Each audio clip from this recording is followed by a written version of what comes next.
Electromotive Force EMF yenyewe. Aha, hilo ndo shaka mzazi. Mwana anaendelea vizuri tu. Hata kwenye masomo saizi naona anafanya vizuri tu. Wewe mna shida mzazi? Madam, naomba niongee na baba. Samahani mara moja. Naomba nikutafute baadaye kidogo. Na jambo hapa. Watoto wengine hawana adabu. Hivyo ni kama niko naongea na simu. Samahani madam, na shida ya haraka, nataka niongee na baba. Yaani weka potonga. Sijuzi tu umetoka kuongea naye hapa. Hafanya haraka. Sasa unaenda kuongelea wapi?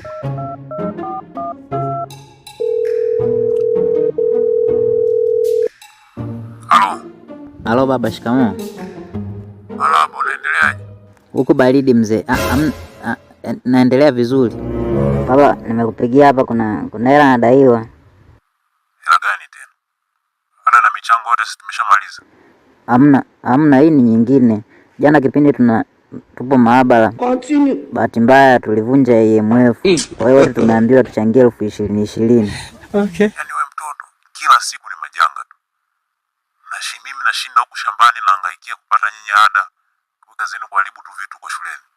Hayo mpa mwalimu na simu niongee naye. Madam, baba anataka kuongea na wewe. Halo mwalimu. Halo. Wewe kwa shuleni kuna shida gani? Mbona huyu mwanangu kila siku yani lazima kuna vitu ameharibu. Michango kila siku hata asipumui. Michango? Michango. Juzi hapa kanipigia. Ameniambia sijui amepoteza fighter sijui. Nikamtumia 15,000. Leo anasema sijui ameharibu EMF. EMF? Sasa mimi kila siku nitakuwa natoa tu hela. Hapana mzazi, hatuna michango kama hiyo hapa shuleni. Unaniambia mwalimu kumbe ananidanganya wewe kila siku. Sasa nakuja hapo sasa hivi. It is finished. Wewe ndo unamwomba baba yako hela ya EMF? EMF ndo nini kwanza? Hela maalum ya viatu. Nikukute ofisini utamwambia baba yako sasa.